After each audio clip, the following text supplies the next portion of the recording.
There's a question every Irish football fan has muttered into their pint at least once in the last decade. Where did it all go wrong? It's a fair question. This is a country that once made the world dance to the tune of Put 'em Under Pressure. A nation that sent Jack Charlton and his merry men off to Italian night, and they came back national heroes.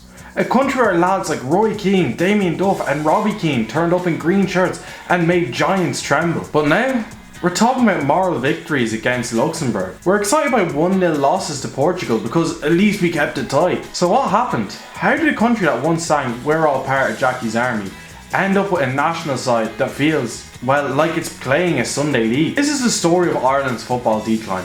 A mix of mismanagement, cultural shifts, bad luck, and a few moments of pure madness. But let's start at the beginning.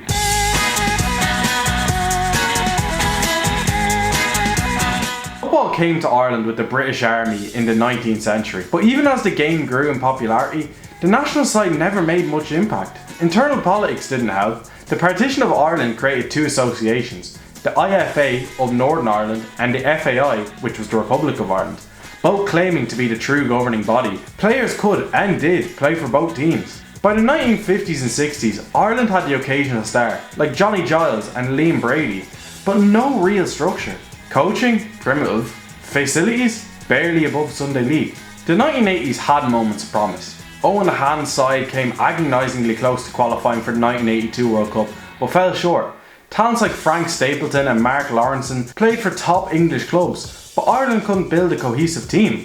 The sense of nearly but not quite became the norm, until a tall Yorkshireman in a baseball cap showed up in 1986. Jack Charlton didn't just change how Ireland played.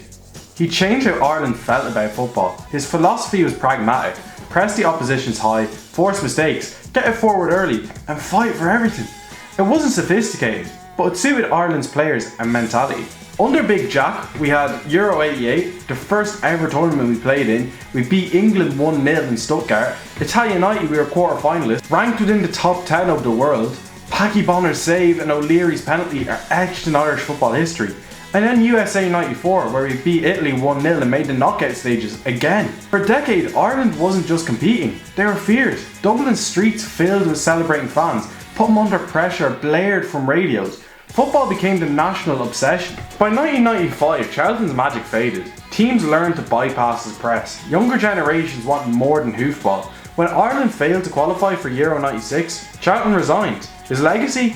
A generation of players who believed they could compete, and also a fan base addicted to tournament football. Mick McCarthy took over with big boots to fill. His first stint saw highs and lows, culminating in the 2002 World Cup.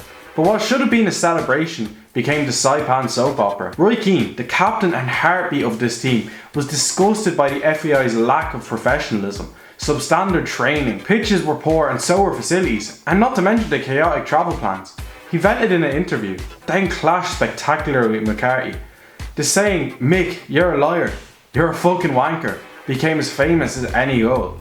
Keane was sent home, fans took sides, Team Roy or Team Mick. Ireland, minus their leader, still reached the last 16, but Saipan left scars that never truly healed. After this, Brian Kerr inherited a squad in transition. Duff, Robbie Keane and Shay Given were all in their prime, but the older Charlton era players were fading. Kerr's reign was steady but uninspiring. Ireland narrowly missed out on World Cup 2006 qualification. Then came Steve Staunton, a beloved former player but hopelessly inexperienced as a manager. Results under Staunton were humiliating. 5-2 loss to Cyprus, 4-0 trash by the Netherlands, draws against Minnows. It wasn't right. So then came along Giovanni Trapattoni. The Italian brought discipline and organisation. His low-risk 4-4-2 worked well enough to qualify Ireland for Euro 2012. But against Spain, Italy and Croatia, Ireland were outclassed. 3 games, 3 defeats, 1 goal scored the entire tournament. The oldest squad in the tournament looked utterly spent. Now maybe managers weren't the problem. There was more to it, such as John Delaney. John Delaney was the FAI CEO from 2005 to 2019. At first he was seen as a saviour for stabilising finances and landing sponsorship. But behind the scenes, there was so much questionable activities. He lent the FAI $100,000 personally, which raised eyebrows, a neglect of grassroots football, an over-reliance on English academies to develop Irish players, and lavish spending on FAI executives instead of facilities. By the time Delaney resigned, the FAI was 50 million in debt. grassroots football had been starved of funding for years. With that, Irish kids grew up playing on poorer pitches with limited coaching. Success at underage level was rare. I'll be honest here, my local pitch for the team I used to play for is great. It's in a quarry, that's all I gotta say. And if I was to ever get rich and famous, I know exactly where I'm putting my money. Players still went to England at 16, but Brexit later blocked those moves. Meanwhile, nations like Belgium, Iceland and Croatia invested heavily in youth development and leapfrogged Ireland altogether. Then came our next manager, Martin O'Neill. Under Martin O'Neill, Ireland had one final moment in the sun. Euro 2016 qualification.